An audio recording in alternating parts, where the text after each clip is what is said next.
Class में। Thank you.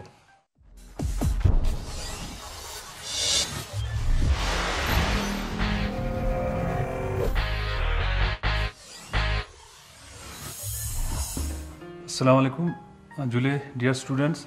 तो इससे पहले हमने अकाउंटिंग रेशियोज़ के बारे में पढ़ा था। उसमें मैंने बताया था कि 4 पार्ट्स हैं, तो 3 पार्ट्स हमने इससे पहले वीडियो में पढ़ा था। तो आज हम एक इम्पोर्टेंट टॉपिक पढ़ेंगे, तो वो है एक्टिविटी रेशियोज़। तो मैं पहले एक रिवाइज़ करूँगा। हमने पढ़ा था करंट लिक्विडिटी रेशियो। तो वो सिंपल था कि हमारा जो एबिलिटी है शॉर्ट टर्म जो हमने उधार लाया है उसमें उसके बारे में है।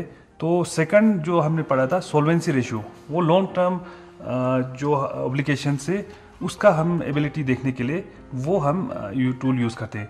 उसके बाद हमने एक सिंपल सा पढ़ा था प्रॉफिटेबिलिटी रेशियो। उसमें सिंपल हम ग्रोस प्रॉफिट, नेट प्रॉफिट, इस तरह दूसरे 2-3 हम उसमें परसेंटेज के ज़रिए पढ़ते हैं। तो आज हम पढ़ेंगे एक्टिविटी रेशियो। एक्टिविटी रेशियो का मैंने मीनिंग यहाँ लिखा है। तो वो क्या है? ये ratio, such ratio measures the effectiveness and efficiency of the firm. इस रेशियो से हमें बिजनेस का इफेक्टिवनेस और एफिशिएंसी हमें पता मालूम होता है, और इसको दूसरा नाम भी इसको परफॉर्मेंस रेशियो भी कहते हैं। तो इसमें हमें क्या हो जाता है कि इस रेशियो से हमें ये मालूम हो जाता है कि बिजनेस फर्म का इफेक्टिवनेस और एफिशिएंसी कितना है। और जितना इफेक्ट ग्रेटर हो, रेट ज़्यादा हो, the greater is the rate of turnover, the more efficient. जितना हमें रेशियो ज़्यादा आएंगे इतना ही इफिशिएंट है यूटिलाइजेशन ऑफ रिसोर्सेज। जो भी मैनेजमेंट के पास रिसोर्सेज है वो उन्होंने अच्छी तरह से इस्तेमाल किया है। तो इसमें भी कुछ रेशियोज हैं, तो उसके बारे में आज हम डिस्कस करेंगे। तो इसके हैं टोटल 4 रेशियोज है। तो ये तो एक्टिविटी रेशियोज का मीनिंग हो गया। इसमें 4 पार्ट है। तो पहला है स्टॉक, या हम इन्वेंटरी रेशियो कहेंगे।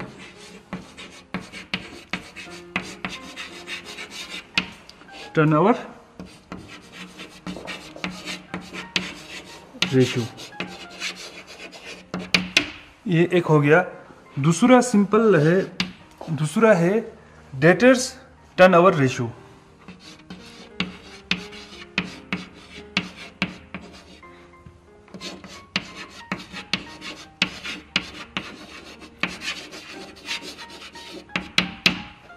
और इसमें एक थर्ड पार्ट आता है working capital turnover ratio. Working capital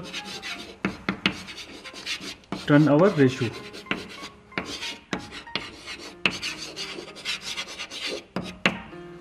और फोर्थ है fix asset turnover ratio.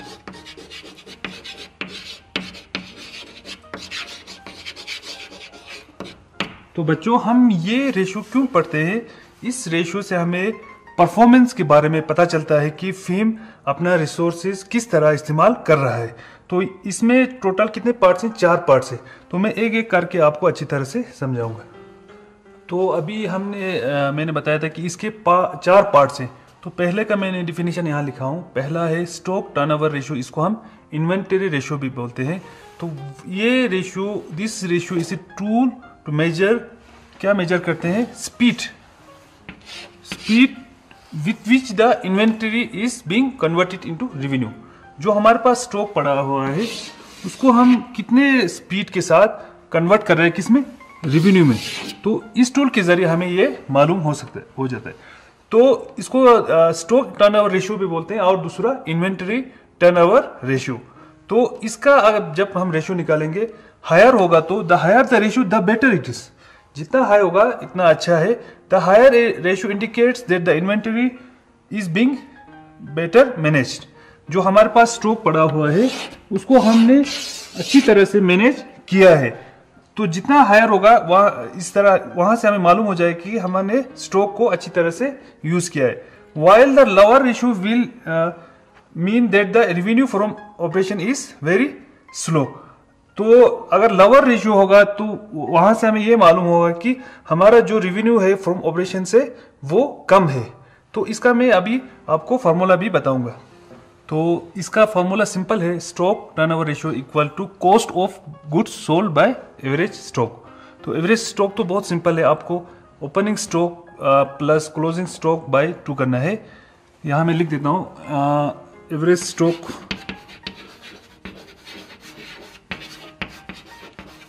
Equal to average, जहां भी हो हम क्या करते हैं, ओपनिंग स्टॉक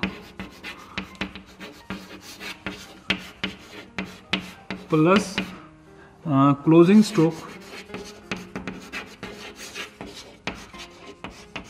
उसको हम डिवाइड कर देंगे 2 के साथ। तो दूसरा हमारे पास है cost of goods sold. Cost of goods sold, अगर एग्जाम में यही दिया होगा तो आप डायरेक्ट पुट कर सकते हैं, अगर ये नहीं दिया होगा तो आप फार्मूला के जरिए से निकाल सकते हैं। वो बराबर है net sales minus gross profit. अगर हमें ट्रेडिंग अकाउंट दिया हो तो वहां से हम कॉस्ट ऑफ गुड्स सोल्ड निकाल सकते हैं।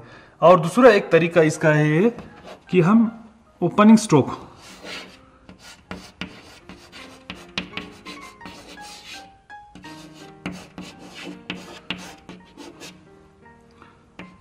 प्लस परचेस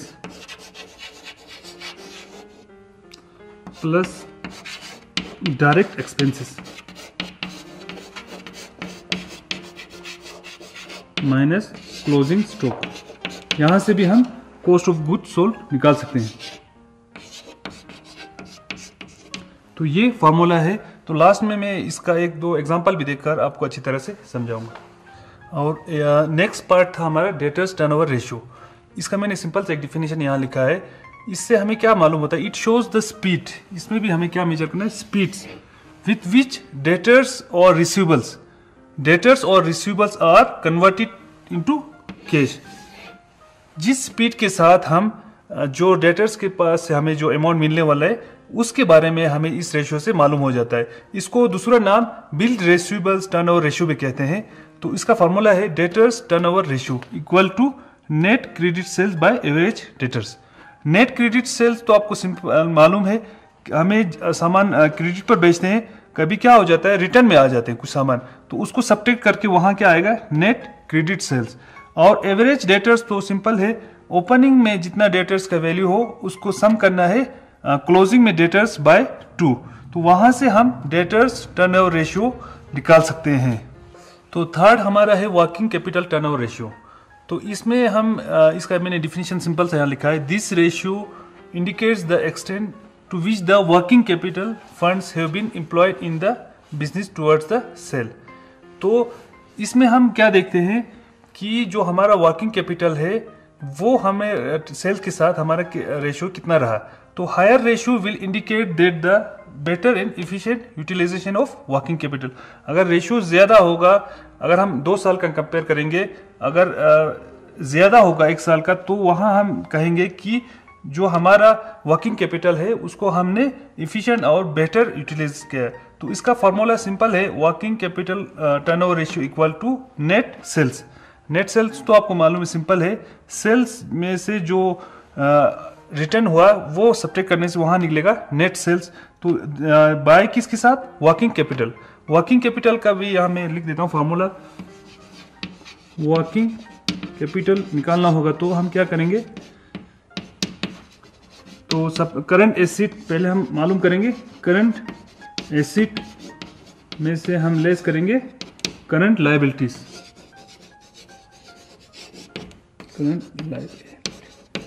वहां से हमें वर्किंग कैपिटल मिलेगा। तो इस फार्मूले के जरिए हम वर्किंग कैपिटल टर्नओवर रेशियो निकाल सकते हैं। तो फोर्थ पार्ट है एक फिक्स एसेट टर्नओवर रेशियो। तो ये भी बहुत सिंपल है। तो ये रेशियो हम किस लिए पढ़ते हैं, this ratio shows how efficiently fix assets are utilised. हमारे पास एसेट 2 होते हैं, फिक्स एसेट और करंट एसेट। अब हमने फिक्स एसेट को कितना अच्छी तरह से इस्तेमाल किया है तो इस रेशियो के जरिए हमें मालूम हो सकता है। तो it also measures the relationship between net sales and fix asset. ये एक हमें रिलेशनशिप भी सेल्स और फिक्स एसिड के बारे में हमें इंफॉर्मेशन प्रोवाइड करता है। तो फिक्स एसिड टर्नओवर रेशियो का फॉर्मूला सिंपल है, नेट सेल्स। नेट सेल्स तो आपको मालूम है, सिंपल सेल्स जो हम करते हैं उसमें से हमें लेस करना है जो सेल्स वापस आए, तो वहां से हम निकलेगा नेट सेल्स। तो यहाँ से नीचे है नेट फिक्स एसिड। तो नेट फिक्स एसिड आपको सिंपल है, फिक्स एसिड को क्या हो जाता है, डिप्रिसिएशन हो जाता है, तो वो लेस करने से हमें क्या निकलता है, नेट फिक्स एसिड। हम यहाँ मान लो हमारे पास फिक्स एसिड हो, तो उसको अगर उसमें से हम डिप्रिसिएशन निकालेंगे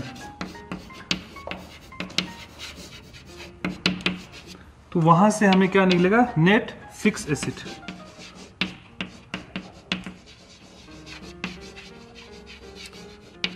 तो ये एक बहुत इंपॉर्टेंट रेशियो है जिसके जरिए हमें फिक्स एसिड और नेट सेल का एक तो रिलेशन मालूम होता है, और हमारा फिक्स एसिड हमने कितना अच्छी तरह से यूज़ किया है तो उसके बारे में हमें मालूम हो जाता है। तो अभी हमने एक्टिविटी रेशियोज पढ़ा था, इससे पहले हमने लिक्विडिटी, सॉल्वेंसी, प्रॉफिटेबिलिटी। अब ये मैंने यहाँ पर एक चार्ट लाया है ताकि आपको अच्छी तरह से समझ आ जाए। तो यहाँ मैंने एक ट्रेडिंग अकाउंट बनाया एक कंपनी का। तो यहाँ ओपनिंग स्टॉक से शुरू होता है, परचेज, फिर डायरेक्ट एक्सपेंसेस, यहाँ हमने ग्रॉस प्रॉफिट निकाला है। इसी तरह सेल्स, क्लोजिंग स्टॉक, और नीचे मैंने एक बैलेंस शीट का एक फिगर बनाया है। तो यहाँ share capital, profit and loss account, creditors, outstanding expenses, acid में मैंने यहाँ शो किया है। तो हमें यहाँ निकालना है करंट रेशियो।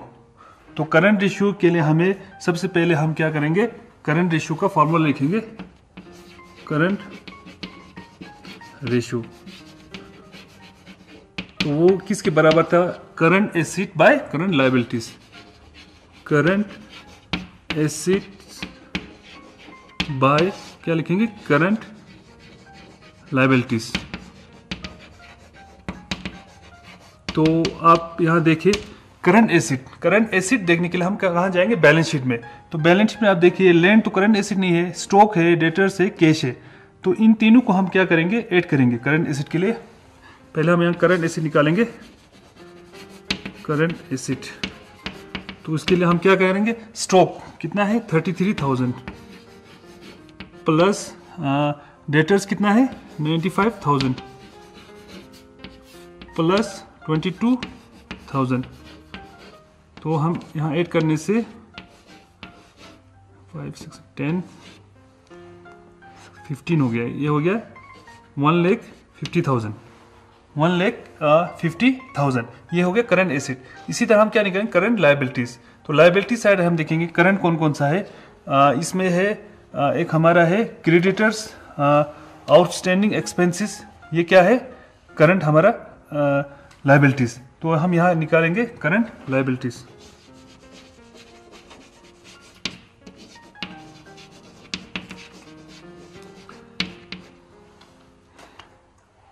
क्रेडिटर्स कितना है 1,04,500 प्लस 38,500।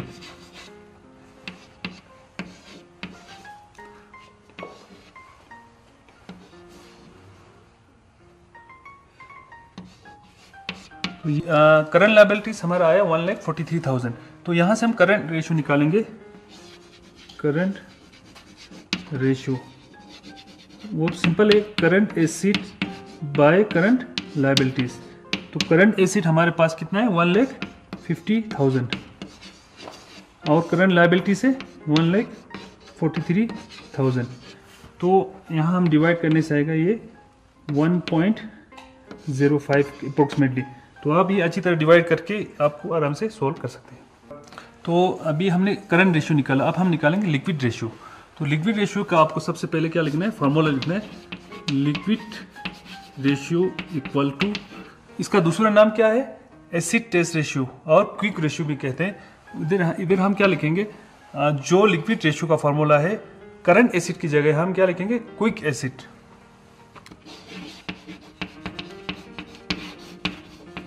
या लिक्विड एसिड भी लिख सकते हैं। उसको हम किसके साथ, डिनोमिनेटर सेम है, करंट लायबिलिटीज। तो क्विक एसिड और करंट एसिड में क्या फ़र्क है? क्विक एसिड में हमें स्टॉक जो हम थोड़ा टाइम लगेगा उसको क्या करना है, लेस करना है। तो अभी हमें करंट एसिड यहाँ हम लिखेंगे क्विक एसिड, वो किसके बराबर है? करंट एसिड में से हमें लेस करना है मान लो स्टॉक को।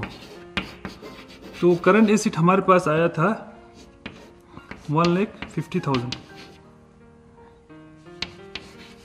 माइनस स्टॉक कितना है 33,000, तो ये हमारा हो गया 1,17,000। तो करंट लायबिलिटीज तो पहले ही सेम है। करंट लायबिलिटीज हमने इनको ऐड करके निकाला था आउटस्टैंडिंग और क्रेडिटर्स को, वहां से हमें 1,43,000 आया था। तो हम यहाँ से लिक्विड, यहाँ करंट लायबिलिटीज भी लिख देते हैं। वो हमने क्रेडिटर और आउटस्टैंडिंग को ऐड किया था, तो वहां से हमें आया था, ये आया था 1,43,000। तो हम अब लिक्विड रेशियो निकाल सकते हैं। लिक्विड रेशियो, उसका फॉर्मूला क्या है? क्विक एसिड या liquid acid by current liabilities. दोनों में करंट रेशियो में भी करंट डिनोमिनेटर में करंट लायबिलिटीज आता है और लिक्विड रेशियो में भी डिनोमिनेटर में करंट लायबिलिटीज। तो क्विक एसिड हमारे पास क्या आया? 1,17,000 बाय 1,43,000। तो वहाँ से हम तो यहाँ से हमें क्विक एसिड 1,17,000 और करंट लायबिलिटीज 1,40,000, तो वहाँ से डिवाइड करके 0.82/1, इस तरह हमें आंसर। अब हम नेक्स्ट पढ़ेंगे वर्किंग कैपिटल टर्नओवर रेशियो किस तरह निकालते हैं। तो वर्किंग कैपिटल टर्नओवर रेशियो के लिए हमें चाहिए नेट सेल्स। तो मैं यहाँ फॉर्मूला लिख देता हूँ, वर्किंग कैपिटल टर्नओवर रेशियो, उसका फॉर्मूला है net sales by working capital. Working capital, तो नेट सेल्स तो हमें मालूम है। सेल्स आप हम यहाँ देखेंगे, यहाँ तो सिंपल सेल्स रिटर्न नहीं है, तो सिंपल नेट सेल कितना हो गया? 2,20,000। तो यहाँ हम लिखेंगे 2,20,000। अब हमें वर्किंग कैपिटल निकालना है। वर्किंग कैपिटल का फॉर्मूला क्या है? Current asset minus current liabilities. तो हम यहाँ निकालेंगे working capital equal to current asset minus current liabilities. तो करंट एसिड हमारे पास कितना आया था? 1,50,000 आया था। करंट लायबिलिटीज हमारे पास कितना आया था? 1,43,000। तो वो वर्किंग कैपिटल किसके बराबर हो गया? 7,000 के बराबर हो गया। किसके बराबर? 7,000। तो यहां से हम इस फॉर्मूले के जरिए से, अब हमने दोनों निकाला, यहां हमने निकाला नेट सेल्स और वर्किंग कैपिटल निकाला। तो यहां से हम डायरेक्ट फॉर्मूला प्रोवाइड करके वर्किंग कैपिटल टर्नओवर रेशियो निकाल सकते हैं। वो किसके? नेट से, नेट सेल्स कितना है? 2,20,000। यहाँ कितना है? 7,000। तो ये हम अगर डिवाइड करेंगे, ये अप्रोक्सीमेट 31.4 के बराबर है, 1 हम इस तरह लिखेंगे। तो ये हमारा आ गया वर्किंग कैपिटल टर्नओवर रेशियो। अब नेक्स्ट है स्टॉक टर्नओवर रेशियो। इसका भी हम क्या करेंगे? फॉर्मूला लिख देते हैं यहाँ, स्टॉक टर्नओवर रेशियो। तो वो किसके फॉर्मूला है? Cost of goods sold, cost of goods sold by average stock, average stock. तो कॉस्ट ऑफ गुड्स सोल्ड का मैंने आपको बताया था फॉर्मूला कि हमें क्या करना है, opening stock, purchase, direct expense को ऐड करना है। उसमें से हमें क्या करना है?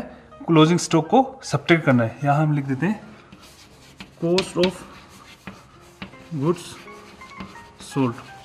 ओपनिंग स्टॉक कितना है 27,500 प्लस परचेज 1,10,000 और डायरेक्ट एक्सपेंसेस 8,800 माइनस क्या करेंगे क्लोजिंग स्टॉक कितना है 33,000। तो वहाँ से अगर हम इसको ऐड करेंगे 1,10,000 1,37,000 1,45,000 1,46,300 1,46,300 माइनस 33,000 तो निकालेंगे तो ये आएगा 1,13,300। तो ये आ गया हमारा कॉस्ट ऑफ गुड सोल्ड।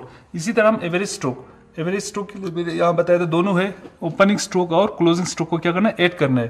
तो यहाँ मैं लिख देता हूँ एवरेज स्टॉक, वो किसके ओपनिंग कितना है 27,500 प्लस क्लोजिंग हमारे पास है 33,000 बाय क्या करेंगे 2। तो ये हो गया हमारा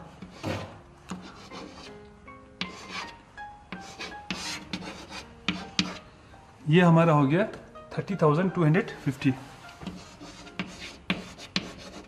तो वहाँ से हम इनको डिवाइड करने से 1,13,300 को स्टॉक टर्नओवर रेशियो 1,13,300 को आपको किसके साथ डिवाइड करना है 30,250। वहाँ से आपका स्टॉक टर्नओवर रेशियो निकलेगा। तो लास्ट में हमें फिफ्थ पार्ट दिया है डेटर्स टर्नओवर रेशियो। तो इसका फॉर्मूला मैं सिंपल यहाँ लिख देता हूँ डेटर्स टर्नओवर रेशियो। उसमें हमें क्या करना है फॉर्मूला पता होना चाहिए, वो किसके बराबर है नेट क्रेडिट सेल्स। यहाँ लिखेंगे net credit sales by average debtors. तो इसका नेट क्रेडिट सेल्स तो हम यहाँ से पता कर सकते हैं। यहाँ हमें सेल्स कितने का हुआ है टोटल 2,20,000, उसमें यहाँ डायरेक्ट लिखा है 1 लाख का क्या है क्रेडिट सेल है। तो हम यहाँ लिखेंगे 1 लाख। दूसरा हमें एवरेज डेटर्स के लिए हमें ओपनिंग और क्लोजिंग देखना है।